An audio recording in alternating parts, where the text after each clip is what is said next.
Thank you all for taking the time out of your day to join. My name's Jesse Campbell. If we have not met, I'm the Director of Communications here at the NCCAA. I know we have quite a lot of new faces at schools, whether this is your first year or you've entered a different role um, within the school. Welcome to the Sports Information Zoom. We try to do this at the start of every year to give a refresher to everyone on what is required in terms of the NCCAA within these roles. So Richard Martin is on this call as well. I'll let him introduce himself in just a little bit. Richard is our communications coordinator. But let me open this up in a word of prayer, and then we'll get started with some items here.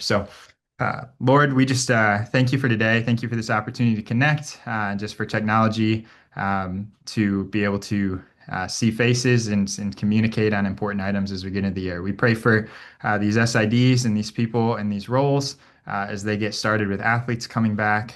We just pray that they can be reminded that the focus is to be put on you and to glorify you, and that they can execute their jobs in ways that both honor that and honor the student athletes and the student athlete experience. We pray this time is valuable today, and that questions can be answered as we go throughout this process. In Jesus' name, amen.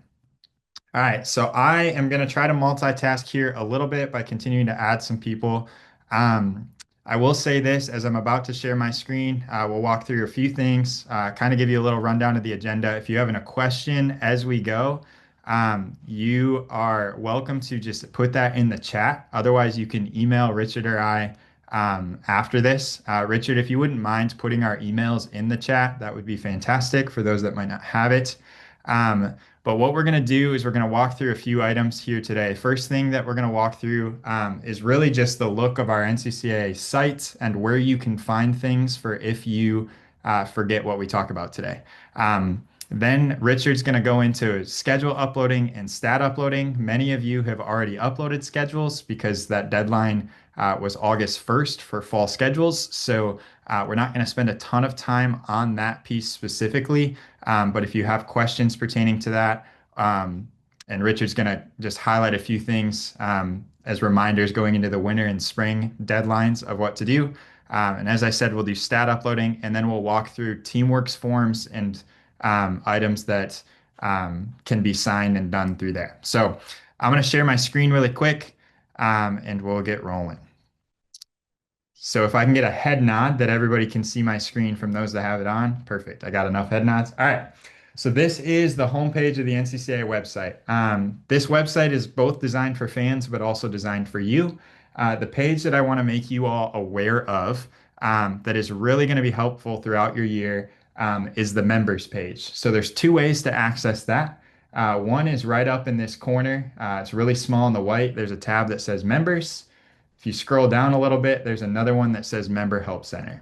If you view that, there's going to be a lot of buttons that direct you to information that is crucial for you, ADs, really anyone that works in athletic administration. We're focused today on things that I'm going to highlight are sports information specific. So if you're not in a sports information role, understand that there are some other things that are valuable here for you, but want to highlight a few things. So first thing is handbooks.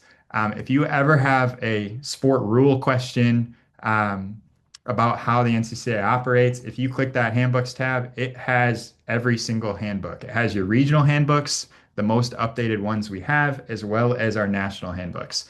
The easiest way to access what you're looking for, obviously we have a Division II tab and a Division I, is to click by section. If you click by section, you have each sport specific, as well as sports policies and procedures, and a bunch of other stuff that you should be able to find information you need. I will note sports policies and procedures is that handbook that's going to talk a lot more about rules and guidelines. It'll talk about your contest minimums and maximums and all that fun stuff. Your sport handbooks are going to talk more about things that pertain specifically to that sport, national championships, how to qualify, stuff like that. So that's that page. This one here, Teamworks. Teamworks is going to give guidelines on anything that pertains to forms that we submit in Teamworks. So again, there's instructions here for Student Athlete of the Week. We're going to walk through that a little bit more specifically here at the end of this call. as well as scholar athlete and scholar team. So if you forget what's on this call, or we go too fast through this, there are instructions as well as the login is right here. So all of you should have a login to Teamworks. If you do not, or whoever that head SID role is at your school does not, please shoot us an email because you will want that to make sure that you have access to fill out the forms needed. Let's see, announcement schedule and due date calendar. I'm going to kind of do these two in tandem. Due date calendar, I always encourage everyone. This is something you can download and print. This is important due dates for the NCCAA. So those scholar athlete forms, it'll tell you by sport when those are going to be due to be submitted, as well as scholar teams, game plan for life character awards, all those fun things. Are in here, as well as dates for national championships, where they're located, all that fun stuff. So I print it out in my office. Always encourage for you guys to do that as well. Announcement schedule, let me get back to it. This is going to be more when we plan to announce things. This is not always 100% accurate because obviously we're relying on information that is provided by sport leadership, but we do our best to make sure that these get submitted at the dates. So if you're wondering when you guys are allowed to release your scholar teams or scholar athletes, or you make a national championship and when you're allowed to make that public for a certain sport, this will tell you those dates of when we plan to release it. And the rule of thumb is you guys can't release until it comes out nationally from us. So even if you know you won your regional championship, you can say, hey, we won our regional championship, earned a ticket to nationals, but you obviously can't announce the field. There wouldn't be any way that hopefully you would know the field, but if you're in a leadership role, you might know more information than is public at that time. So those are those pages. Down here, there's a sports information specific tab. I'm not going to walk through every single one of these, but quick note, if you need help with like public address announcements you guys want to have at your games, there's literally scripts in here where you guys can talk about what the NCCA is and help you guys in that. Stats reporting, I'm not going to click because Richard's going to talk about that in just a little bit. The ones I will click, SID handbook. This gives some guidelines as to what's required of you. If I can get the internet to work. Come on. There we go. Ooh, sorry. Give me 1 second here. There we go. So this is essentially, if you're new to sports information, this is huge for you to look at. This really just walks through guidelines of what is expected in your role, kind of even more than outside of the NCCA than the NCCAA. Talks about specifics of what are you supposed to do if you're the visiting and home SID, those types of things, and give some recommendations. So that is something that can be of value. This NCCAA Google Drive is a huge resource. This is a Google Drive you have access to that has logos, commercials, plays of the month, which we'll talk about in just a second. But if you're in search of a logo, whether it's ours or a member school, every member school's logo is right in here. So if you need help in finding what school you're playing and you're going to use that for anything, you should have all the PNG files right here. You also have our king chasing logos, our national championship logos are all listed in here. Our regional championship logos are all listed in here, etc. So please explore that.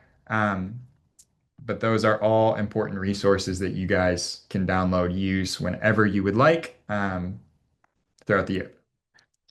Branding guide. This kind of relates to the SID handbook. This is specific to the NCCAA and how you're supposed to use our brand. The biggest thing that I want to mention, anytime you use our logo, I'm going to find the page. Um, Make sure we're not doing any of this. I know it seems self-explanatory, but you never should alter our logo in terms of color, italicize it, um, put it over top of something. It needs to have its own space. Hopefully you have some branding guides within your own school as well of what's expected with your logo. We just ask that you respect those guidelines, take a look at those, and use these in proper placement to most accurately represent our brand. So that is that piece. Let's see what I'm missing. Um,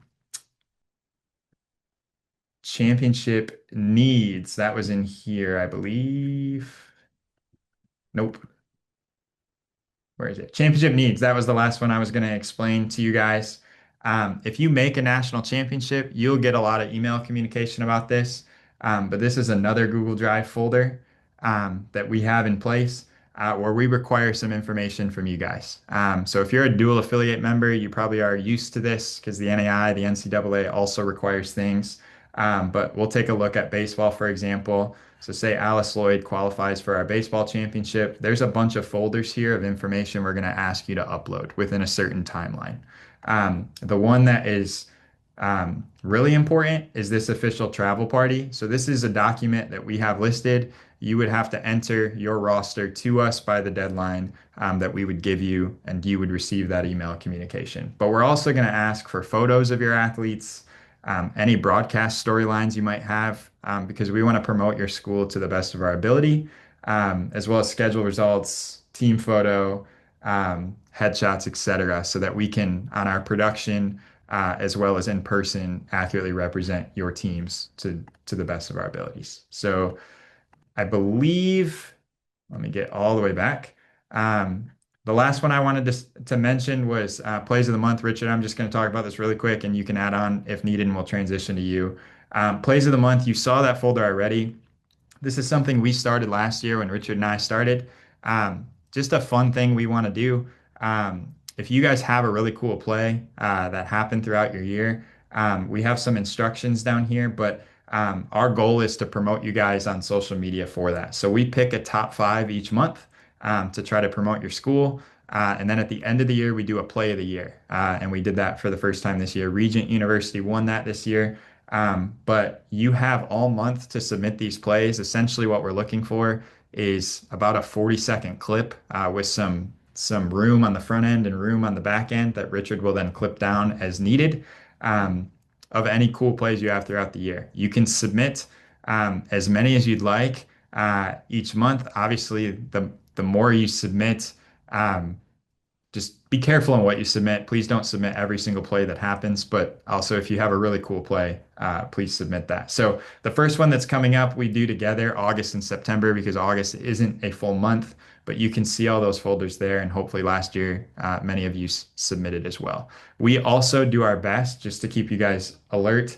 If you posted video on your social media, if you tagged us, even if you didn't, we try to find those. So if those are public videos, we might use those as well. So even if you forget to submit, you might see your video get in if we found it and it was a good clip. So we use videos from our national championships as well. Um, that is what I have in regards to that. Before I turn it over to Richard, the next two pieces that I'm going to explain, part of why I'm saying this too, is for those that are watching this on recording. Everything that I just explained are resources. The next two things that we're going to go through are essentially the only two things that are absolutely required by the NCCAA in terms of sports information, and that's schedule uploading and stat uploading. Everything else is not required, but is highly recommended. So Richard, I'm going to stop sharing my screen and let you take over here, and you can go ahead and walk through those two items. It sounds good. So I will pull my screen up. All right. So if I can get like Jesse did some head nods, make sure you can see my screen right now. Perfect. So yeah, we'll go over schedules real quick. This is gonna be real quick because everybody has gotten their fall schedules and some have even gotten some of their winter schedules in. Thank y'all so much for doing that. Again, whenever we get those scheduled deadlines, it's going to be for that certain sport. But if you already know, like, hey, we have our basketball schedule set or we have our baseball schedule set, go ahead and throw it in there. We do not need your track and field or cross country schedules because track that is a whole different thing. I'll go over cross country a little bit. Track, we just use TFERs and what the reports come from on that site. So don't need your track schedule. Golf, we need those schedules starting this year in the fall. I'll have Jesse explain more of that later on, but that's kind of the only new one. And of course, you have any sports that we do not have new for this year. We are not having football for NCAA. We did not need those schedules. And also tennis didn't need those either. I know some other sports, maybe beach volleyball, hockey, if y'all have those sports, we don't need those because they're not NCCAA sports. So But really quickly, for all of you sidearm users, it's very easy to add a schedule. You go through the schedules tab on the back end of our site. Also, if you need to log in to the back end of our site, I don't know if we went over that. You go to the stats reporting page on the member help center, and it has a link to the login. That's how you can log in. If you forget your username and password, me and Jesse have to reset it because we cannot see your password. We can see your username. We cannot see your password. So I would ask around first before asking. And if everyone forgets it, please send it out to everyone who would possibly need it to change. You know, we've had situations where one person asked for it, someone's out of town, give it to them, all of a sudden that person comes back and they don't have a login anymore because someone changed the password. So please make sure if you need that, you tell everyone who possibly could need the sidearm login that what the password is when it gets updated um, to you. So you log in and you will see the schedule tab and you're going to click on add new schedule. Again, this is for sidearm users only. So if your website is a sidearm site, you're going to find the sport and all the sports are here. So you have D1, D2 for those who are split up. If you are a baseball school, I think we explained this last year, baseball, you still put baseball under unit division, even if you're D2, because the championship is unit division, stats are unit division, only the invitational is for D2 and student athlete of the week. So you'll find your sport. Let's just go with men's basketball for the example. You're going to select the member school. I'm gonna pick Columbia International because I know they have a sidearm site. I'm sure if their schedule's actually up, but we'll see. Um, so it should hopefully load. It might take a while. And then you're gonna find the schedule 25, 26 if it's basketball. I think the internet is being slow because of this. Let me do a schedule. I know they have a men's soccer. There we go. Men's soccer. I'm gonna do 2025. See, they already have theirs uploaded, so I know it's already there. But say yours wasn't, it's going to do this Nexus link, which will let you choose a sport. And I want men's soccer. Click men's soccer. I click go. And then all the schedules that you have on your site are there, 2025. And then I would click save changes. It would post, of course, because they've already posted it. I'm not going to do that because I don't want to have two schedules up there for them. If you don't know if your sidearm site is linked, I know we have some schools who maybe just changed over the sidearm or just got a sidearm site. Let us know, and then we will try to get that working on our end. We have to work with sidearm a little bit so we can get links, but this makes it a little bit easier for you to upload some schedules, so that way, and then click a button, boom, you're done. To import a schedule. Say you're a Presto site, any other site, or you do not have an athletics website. What you do for that is you go to import schedule here, and you'll see all of this, and this can look super confusing. It's a lot easier. When you go to the stat reporting page, you're going to find the schedule. Yep, uploading game schedules. There's an example schedule there.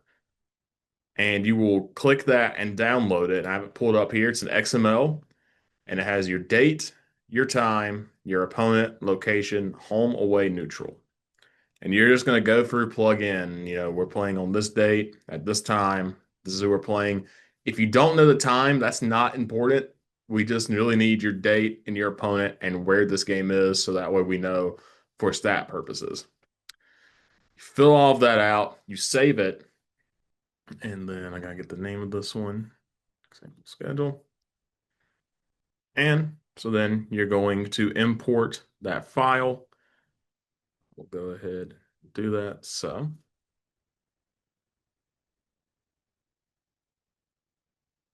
real creative name here for it.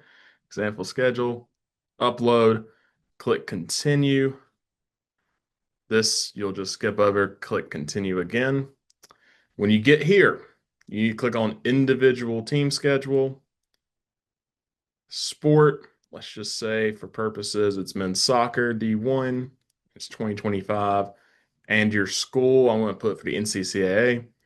Remove any existing games on schedule before importing. I would go ahead and click that because sometimes our system can be weird and can link up schedules, and that can add double duplicates for games and can make some stuff confusing. And then you're just going to go to these columns and match. So date, date, time, time, opponent. Opponent is a little different. It's got to be individual only. That has the full name, location, and home away neutral is always listed weird. And I always forget that it's spelled out. That they changed it. It used to be HAN, now it's spelled out. So just home away neutral. Then you're going to click import. You might have to wait. Do not click the button more than once because then you'll have duplicates and it'll say information has been imported. To check and see if it uploaded, you'll go back to schedules. You'll find the sport you uploaded it for. So that was men's soccer D1. Go to the year, then click load, and it'll do a little quick flash. You can see everybody's up there, and look, there's the NCCAA, and there's our schedule. That's also how you'll do if you have a game, say you have a game get postponed because of weather, or you have a game get canceled completely, or you have a forfeit. That's how what you'll go into here. You can just go in. So let's say this first game against Central Christian, just edit, click the edit button, and you can put postponed, or you can just go ahead and change the date by clicking on the calendar. It pulls it up, date and time, and you can change that. Say it has to get changed to the 18th for some reason at 2 p.m. Done, and you'll click the save changes. And that's also how you can edit for if you need to edit for postseason play. So say you on your schedule, you might just put conference tournament, NCCAA regional. That's how you can go in and edit that if you need to for uploading as well. It helps you find the game easier as well. Same thing for if you need, if for some reason it changes sites, if you were supposed to host it, all of a sudden neutral, you need to change that, or if it's an away game now, or maybe you typed it in wrong or for something like that, and it changed at the last minute.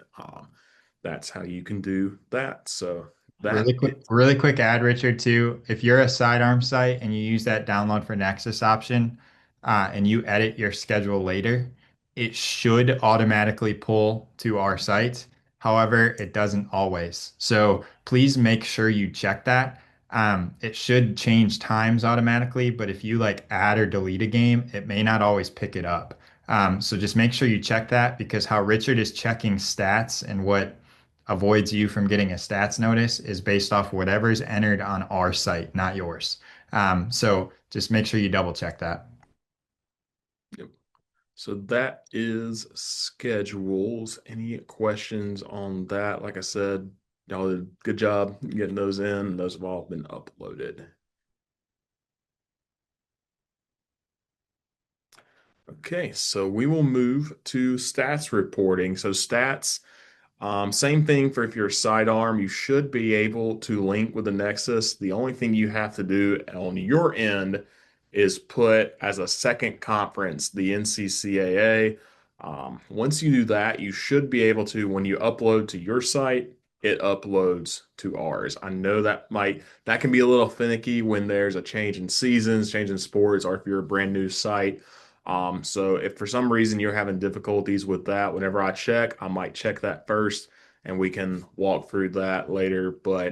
That is, but if you're a sidearm site, you should be able to make us as a second conference, and then it comes to us whenever you upload a stat file.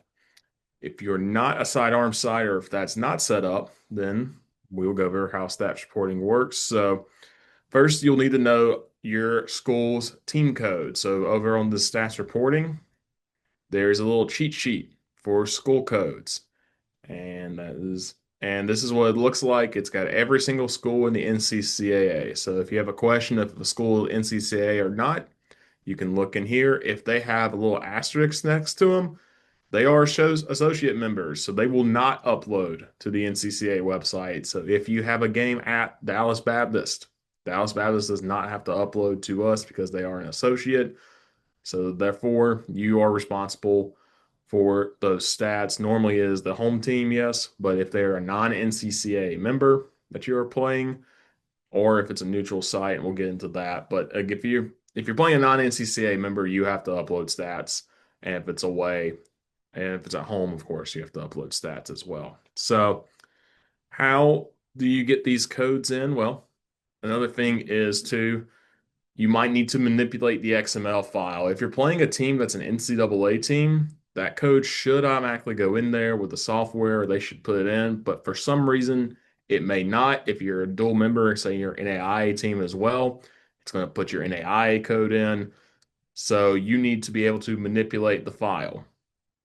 And what all that means is you'll need to get one of these programs, either Notepad++ or Brackets. I'm on a Mac, so I'm using Brackets. So this will look like. And when you open it, you'll open the XML inside Brackets, and it's going to look like this. And this is a whole lot of stuff, but basically it tells you everything that happened in the game. This is a basketball game from earlier in the year. What you need to do is you see the home and away.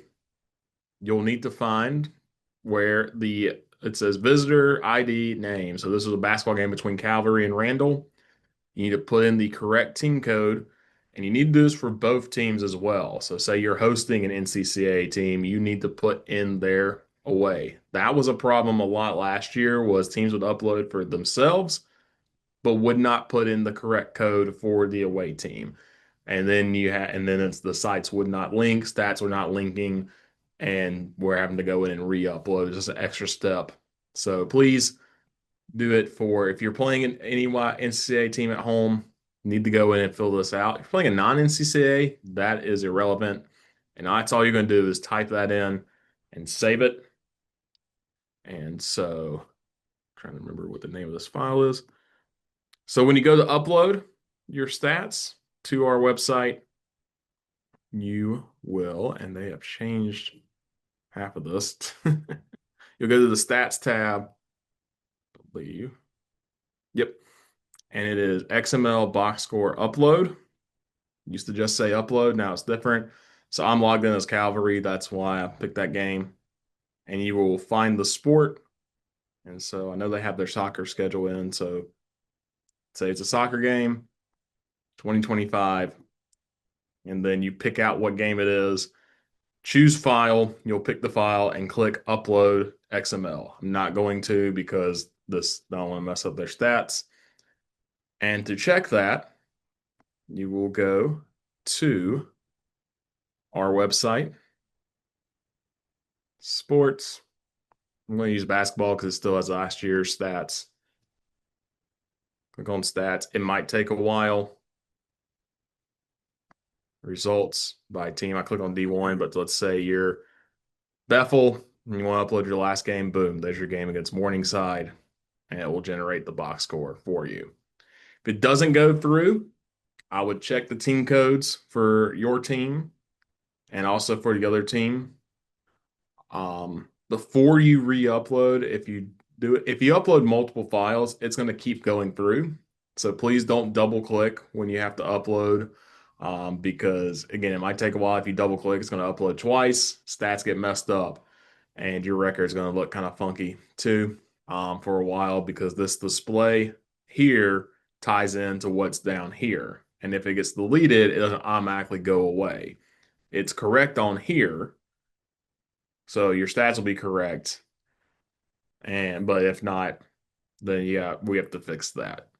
Other reminders, if you're D2 playing a D1, D1 playing D2, you still have to upload the stats. So doesn't matter who the home team is or who the neutral site team is, you have to upload them because in the sports that are split up, we don't want the stats generating for those D2 schools in the D1 side. Same for D1s and the D2 side. So if you're playing a bunch of NCCA D2s, or if you're a D1 playing a bunch, or a D2 playing a bunch of D1s, they are responsible for uploading it.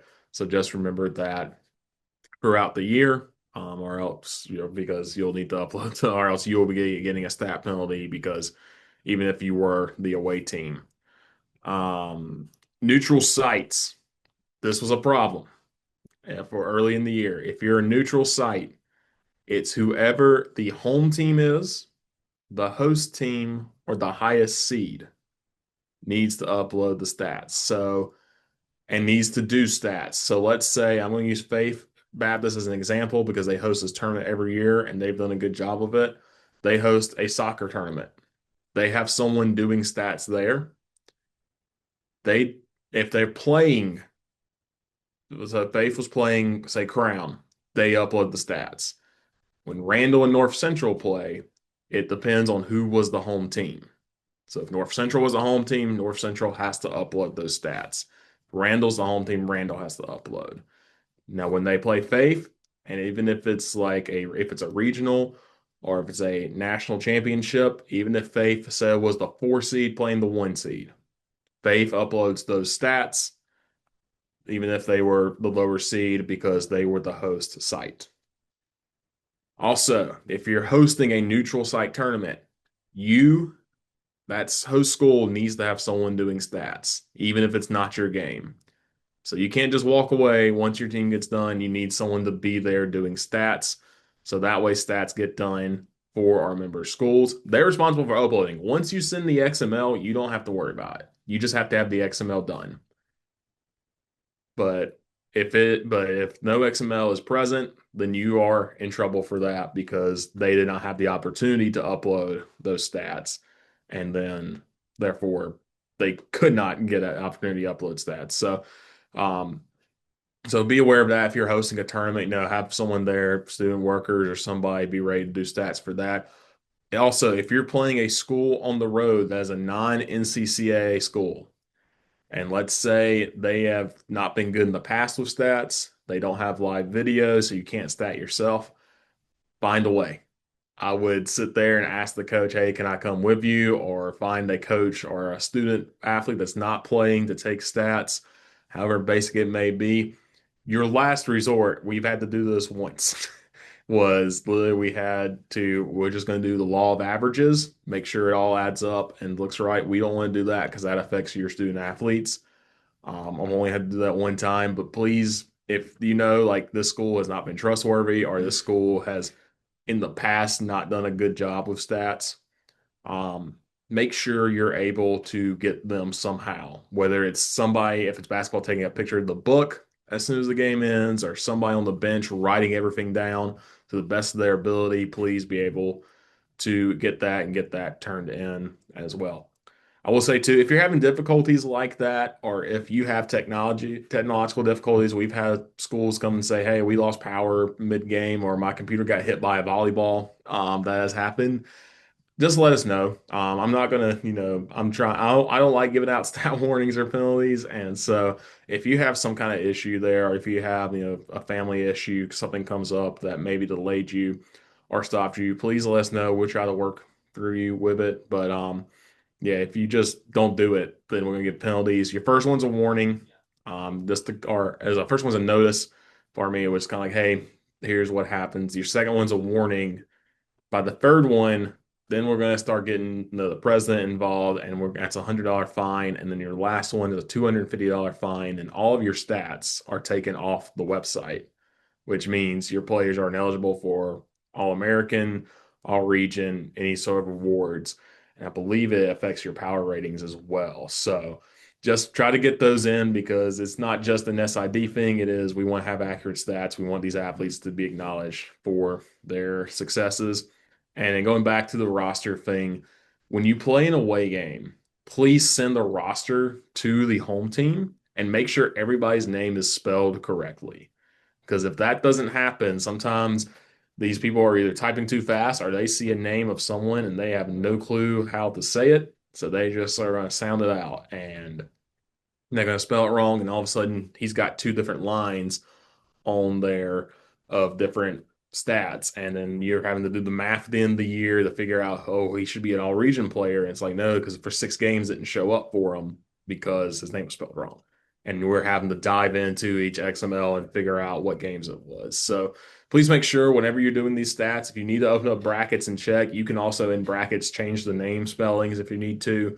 There is a find and replace feature in there, so you can find the name and just quickly replace it, just to make sure everything's right there. So just be aware of that as well. Couple point. Thanks, Richard. Couple points of emphasis. Again, reminder that was a lot of information. If you have questions, you're welcome to drop in the chat. The screen that is up on Richard's page is the best way to fact check that what you did is done. So if this is not showing, those stats are not showing on the front end of our page, you will receive a stats penalty if it passes the deadline. Stats are not required to be taken live at games. It's always encouraged. That's where the SID handbook comes in place. You have to have stats from the previous week entered by Tuesday. Is it 1 p.m., Richard? I believe, yeah, Tuesday at 1 p.m. So So Tuesday at 1 p.m., you have to have all your games from the previous week entered. And again, as Richard said, a reminder, if you're the away team, but it's not an NCCAA school, you got to upload. If you're a neutral site team, you have to take stats, or if you're a host of a neutral site tournament, you have to take stats for all games. That was probably the biggest issue we had last year is people would only stat their games and not communicate. So it will be the responsibility of the host to make sure that you provide stats. And again, it doesn't have to be done in that immediate moment. Always encourage. That's the easiest way to do it. It's going to save you the most time. But if you can't do that for some reason, you always can stat after the fact and then send that XML file. So that's that piece. Richard, are you good on your end? Because then I'll jump into golf if you're good. yeah, I think one more stat reminder too. If there's a discrepancy with stats and say you're the away team and someone uploads, please try to tell us too, so that way there's not two different stat files that are uploaded of the same game. So that way, so if you do have something, or maybe you realize, oh, I made a mistake. This mostly happens in baseball, softball, where error and a hit gets switched around, or if you have a goal or something in soccer, just let us know before, so that way we can delete, because we can delete on our end before you upload. So that way we're not having to chase down which is the correct file. So that way your stats aren't an issue. So if you have something like that come up, just send us an email before you upload. And we usually, that's a quick 2 second process for us to delete usually. So we'll delete it and we'll send you back when you can upload and you should be good. And with that, you as the away team don't just get the right to say, oh, this was an error. That has to be the home team is the official stats. So I would always encourage, even if they're not an NCCA member, before you even contact us, confirm with them, whoever took those stats, that what you're changing is accurate. Because you don't just get to say, oh, especially I've had this when I was an SID, your coach walks in and says, hey, this didn't actually happen. So just make sure before you do that. So, okay. Just before we get into golf, I'll get into cross country real quick, Yep. 'cause that's super short. So cross country, the way we report those stats is you go here on the stats reporting page again. There's a reporting form, and it's an XML. Once again, I'll show you the example. So this is what it looks like. You have your men up here, your women up here. You'll put in all your athletes. This is has five because there's normally five runners in a cross country, but say you had seven run that week, you can put more in. You're just going to put their best time. And for the men, it's an 8K. The women, it's a 5K. So you'll just put their best time of whatever they ran that week, and then you send it to me. Those are due starting after your first meet, starting by Tuesdays at noon. And we release a report every 2 weeks. So the first one's not until September 9th. Give some people time to get some races in. And so for that actually qualify. Now, let's say your team starts the year off, they might run a 3K. They might run, instead of an 8K, they might run a 6K for the men. We do not use those times because we can only report down. Do not report any races that are shorter than 8K for men or 5K for women. Say your men, they go run a 10K, women go run a 6K.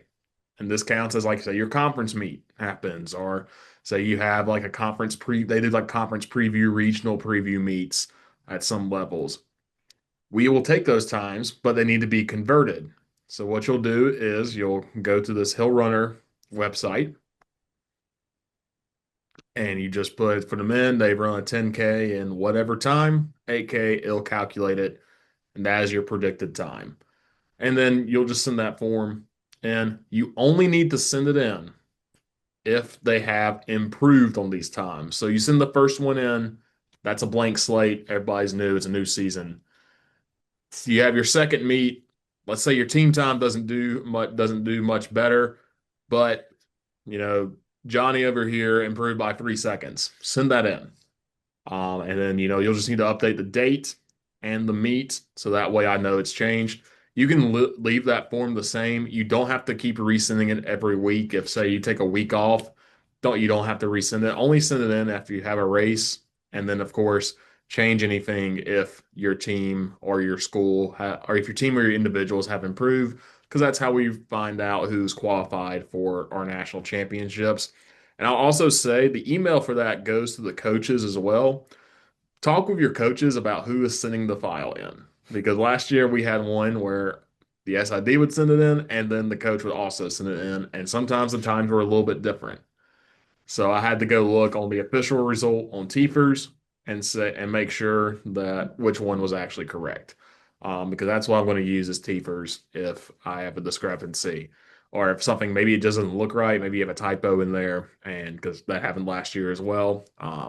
And so I'm going to use Tefers for that, and that could affect your student athlete's time. And so please try to get those in. If they don't get in by Tuesday at noon and that report comes out, they will wait till the next 2 weeks. So you can still send it in.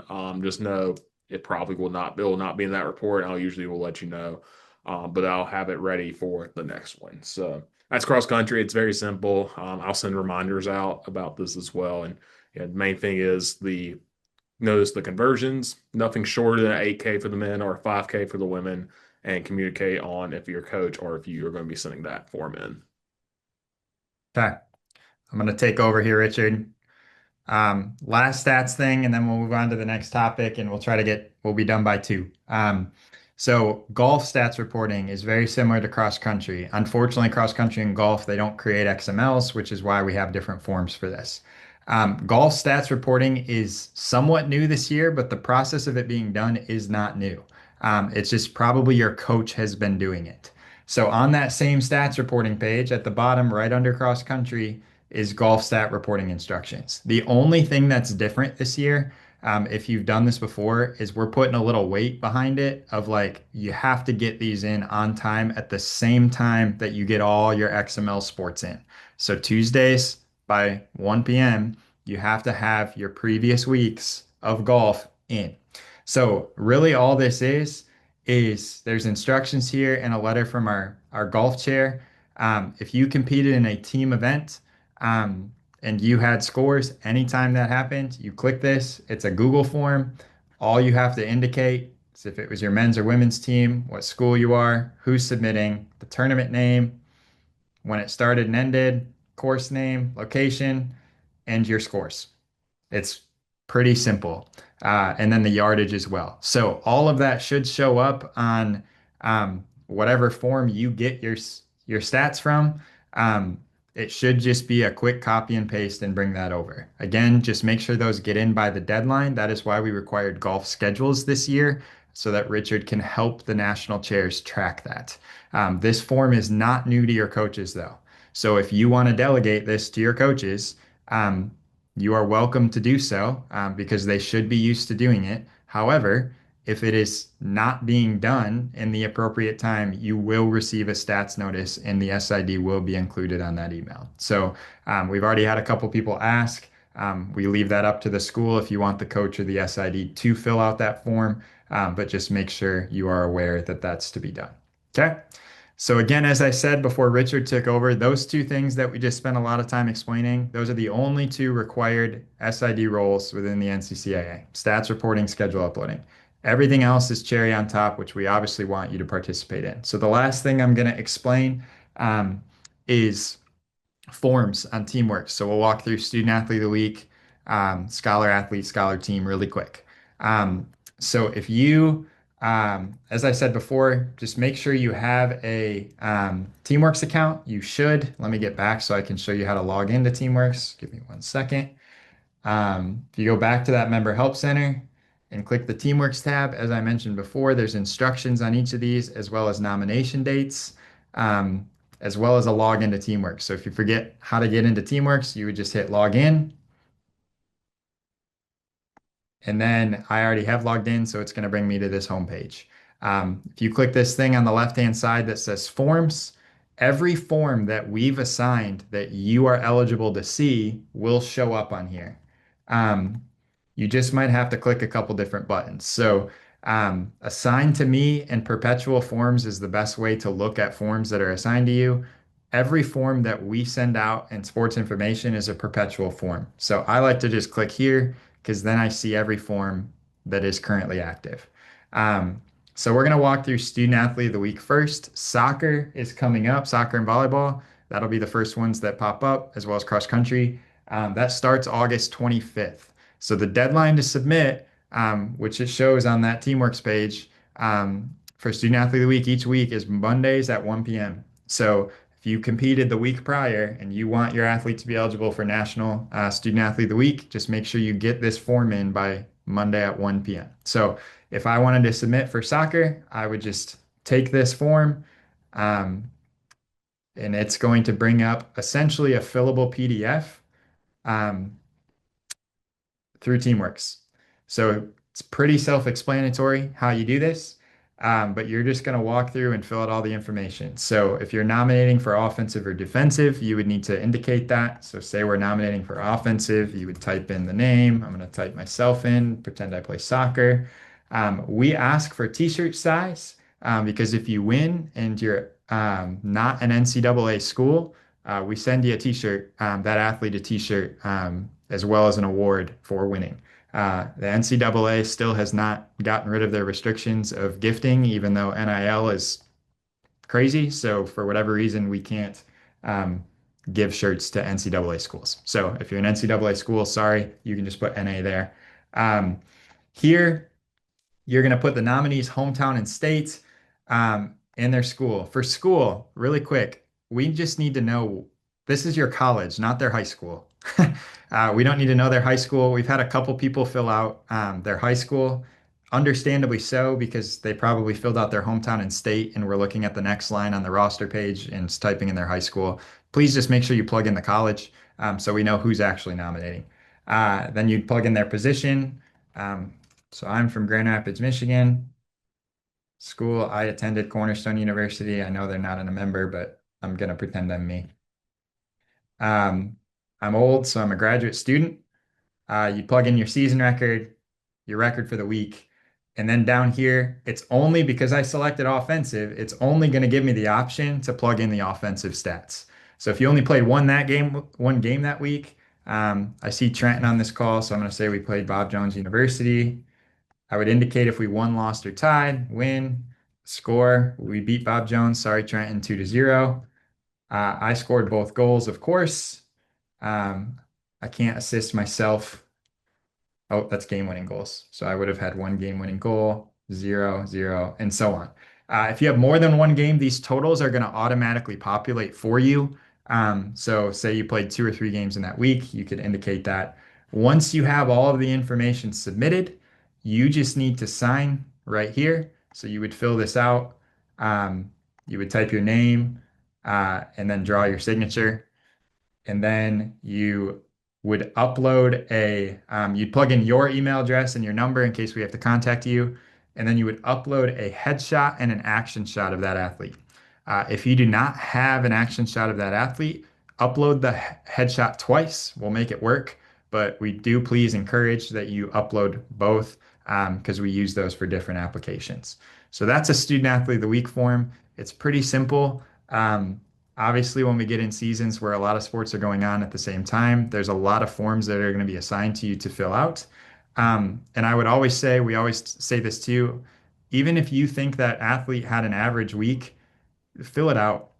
We have some times that everyone had an average week in our membership, and that's okay. And we have to pick a winner. So the more nominees we get, the better chance we're going to honor the athlete that truly deserves it.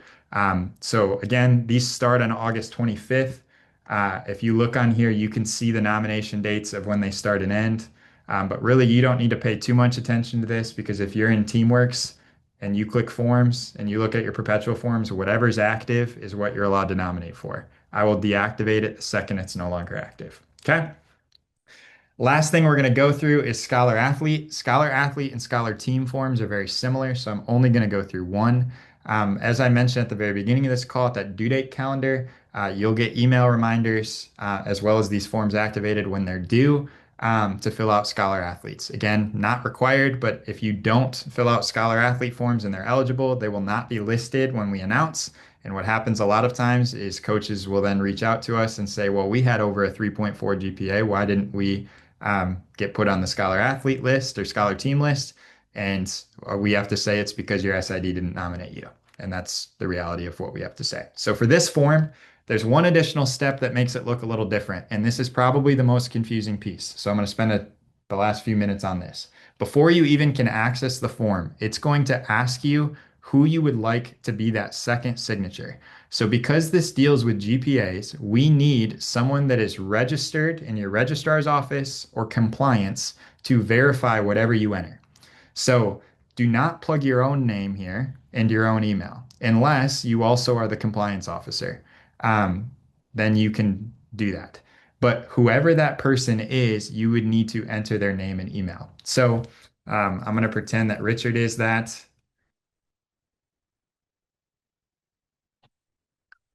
So to access that form, I have to do this. Okay. So once I hit continue, it's going to look very similar. Um, to how it shows up for Student Athlete of the Week. It's just a fillable PDF. It's going to give you your criteria instructions on the first page so that you're aware of what's required.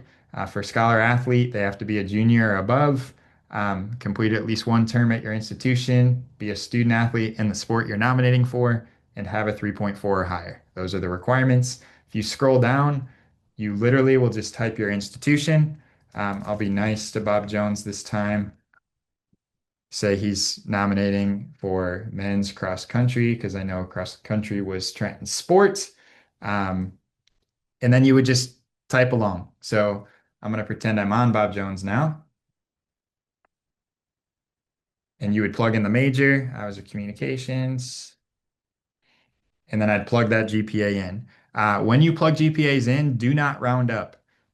So if they have a 3.4 even or a 3.39, you can't round 3.39 up to 3.4. Or if it's a 3.395, you still can't round it up to a 3.4. It has to be a 3.40. We really only need two decimal points. But if you have longer than that, you're more than welcome to enter it. You would just continue to enter every single member of that team that was a scholar athlete on this list. We obviously only care about the people that have that 3.4 or higher, and you would skip over those who don't. Once you are done, you would, just like Student Athlete of the Week, you would sign that form um, and then hit finish. Once you hit finish, that form is going to be sent to whoever's email you put at the beginning. Okay. That person probably does not have a Teamworks account. So what's you need to do is we don't see the form until both signatures happen. So if you submit it and mark it off your checklist as done, if the registrar never checks that form and never puts the second signature, your athletes will not be included in the release. So please make sure, in addition to this, that that registrar person knows or compliance officer knows that this is coming to them, because it's going to be an email that comes via Teamworks, not via you. So a lot of times, what happens is your registrar's office sees an email from a company they've never heard of, and they just hit delete, and they never sign that form. So whether it's you or your coach that's submitting that, that is the number one issue we have with these, is people don't remind whoever that second signature is to sign off on it, and that becomes an issue. So hopefully that makes sense. That same process is true for Scholar Teams. So the Scholar Teams form looks very, very similar to this. Um, but with Scholar Teams, you're entering every player who participated on that team's GPA, because the entire team had over a 3.4. So even if one of the athletes had a 2.9 and didn't necessarily contribute to increasing that GPA, they are part of that Scholar team because they were on that roster. So if you have questions about that as those come up, you are more than welcome to email me. But that is the gist of what we wanted to go over. And I finished 4 minutes before 2 o'clock, which was the goal. So I will give about a couple seconds here. If you have questions, you're more than welcome to quick drop them in the chat. I'll stay active on this until 2. Or if you just want to email us, Richard dropped both those emails in here. But thank you all for taking the time here. I'm going to wait till 2 o'clock, like I said. But we hope you have a great year. Reach out with any questions, communicate ahead of time. It's huge. And we will see you all hopefully at some point, whether at a national championship convention, wherever it may be. sometime this year. We're praying for y'all.